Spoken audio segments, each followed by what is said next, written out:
Chapter 3. The Surest Defense. Zechariah chapter 2, verses 1 to 13. I lifted up mine eyes again and looked, and behold, a man with a measuring line in his hand. Then said I, Whither goest thou? And he said unto me, To measure Jerusalem, to see what is the breadth thereof, and what is the length thereof. And behold, the angel that talked with me went forth, and another angel went out to meet him, and said unto him, Run, speak to this young man, saying, Jerusalem shall be inhabited as towns without walls, for the multitude of men and cattle therein. For I, saith the Lord, will be unto her a wall of fire round about, and will be the glory in the midst of her. Ho, come forth, and flee from the land of the north, saith the Lord, for I have spread you abroad as the four winds of the heaven, saith the Lord. Deliver thyself, O Zion, that dwellest with the daughter of Babylon. For thus saith the Lord of hosts, After the glory hath he sent me unto the nations which spoiled you, for he that toucheth you toucheth the apple of his eye. For, behold, I will shake mine hand upon them, and they shall be a spoil to their servants, and ye shall know that the Lord of hosts hath sent me. Sing and rejoice, O daughter of Zion, for lo, I come, and I will dwell in the midst of thee, saith the Lord. And many nations shall be joined to the Lord in that day, and shall be my people, and I will dwell in the midst of thee, and thou shalt know that the Lord of hosts hath sent me unto thee. And the Lord shall inherit Judah his portion in the Holy Land, and shall choose Jerusalem again. Be silent, O all flesh, before the Lord, for he is raised up out of his holy habitation. In the year 519 BC, the prophet Zechariah spoke to the badly discouraged and disheartened remnant that returned to Jerusalem. The land was in ruins. It had reverted to wilderness, and there were only some 40,000 who came by faith to rebuild it. Among those 40,000 were many opportunists, and the prospect seemed a very discouraging one, especially in view of the fact that the task of rebuilding Jerusalem seemed, for the small handful, almost an impossibility. In this situation, God, speaking through the prophet Zechariah, gave them a vision of the future. So often we tend to read the future in terms of the past, and we look to the past and present, to the things we know and like, and we say, this is what we want in the future. If we as children had said that we wanted to see the future in terms of the present and of the past, we would, no doubt, have read our future in terms of our childhood activities and interests. But in the providence of God, we grew up. We passed beyond those things, good as they were, and began to see the future in terms of maturity. God, in this vision, was showing the returning people that the future had to be seen, not in terms of Israel, not in terms of the nation and the things the nation prized, but in terms of a broader future, in terms of the true Jerusalem, the city of God, the true church. In this vision, Zechariah sees a man going forth, an angel, to survey Jerusalem.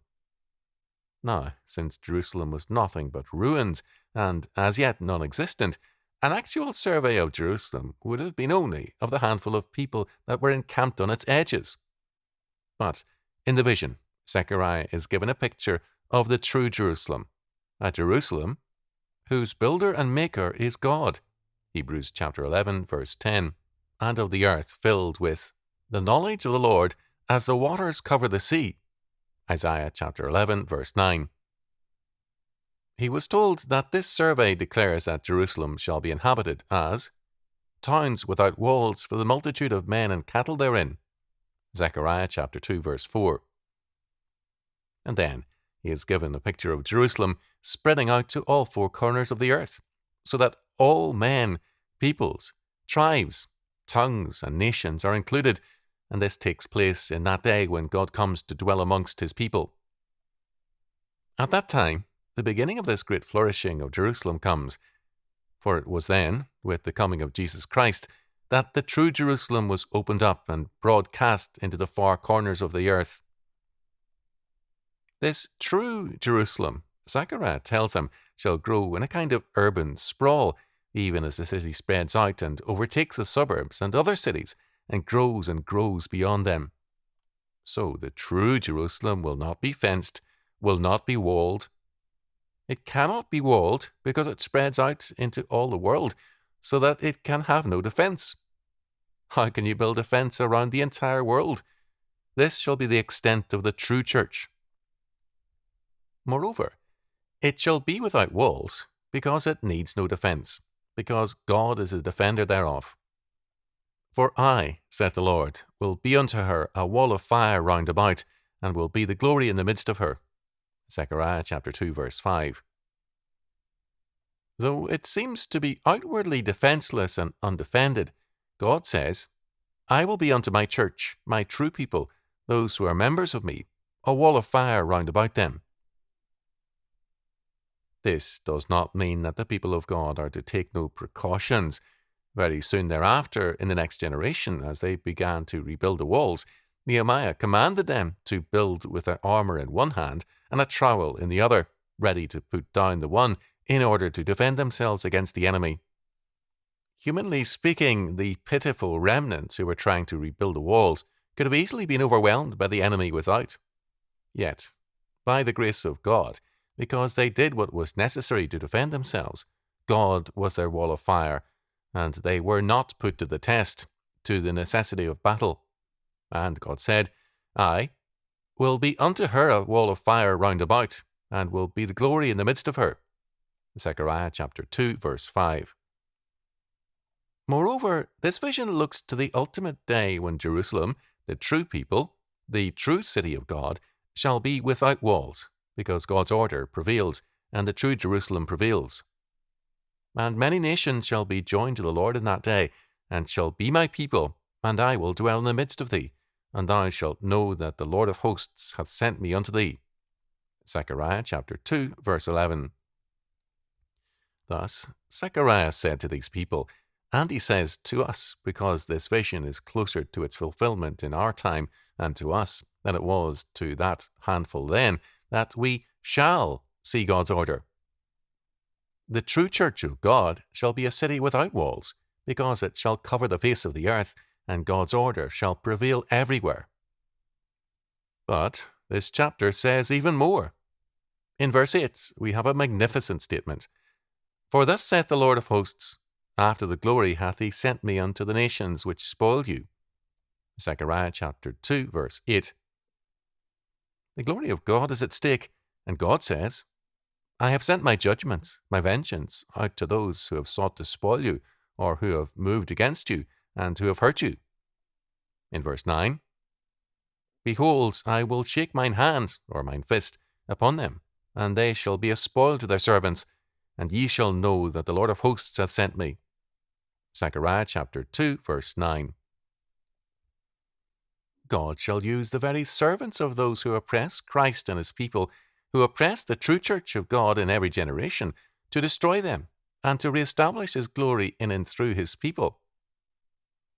For he that toucheth you toucheth the apple of his eye. Zechariah chapter 2, verse 8.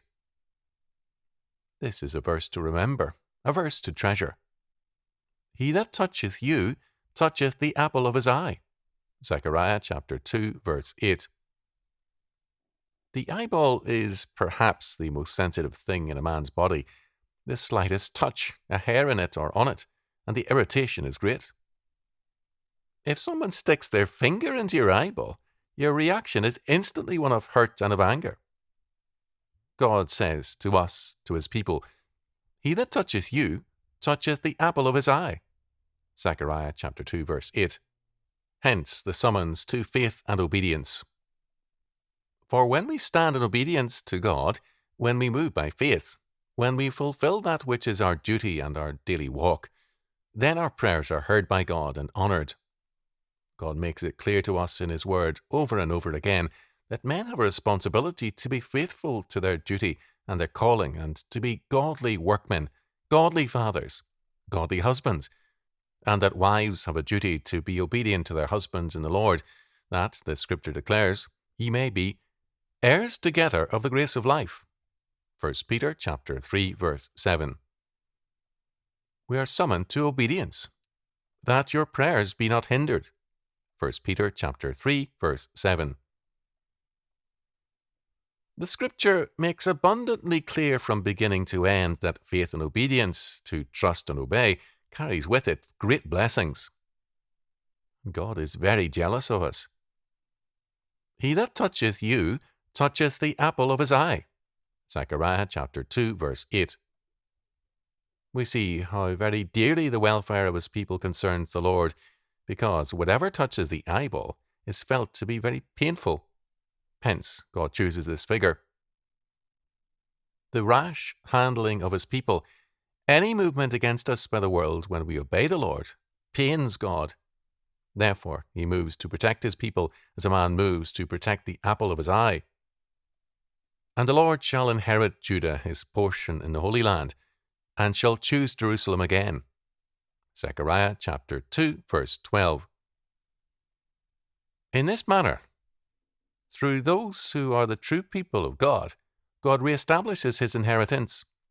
This is a bold and a very striking figure of speech that God uses. God calls us his inheritance. A man jealously guards what he wants to protect, what he wants to have, in the full sense of the word, his inheritance in its true value. God declares that his true church, his true people, are his inheritance, and he shall establish them and shall bless and prosper them in terms of his appointing. In the concluding verse, Zechariah speaks of those who seem to believe that God is completely indifferent to men, to those that would raise any doubt or objection to what he has revealed, and says, "Be silent, O all flesh, before the Lord, for he is raised up out of his holy habitation." Zechariah chapter 2, verse 13. The whole human race is to have nothing to say to God. Humanity is not to argue or to question God. It has no part, no right to any controversy with God, for it is the duty and the privilege of the whole earth to be silent before the Lord and to obey him when he raises himself up out of his holy habitation and speaks to the creatures of his hands.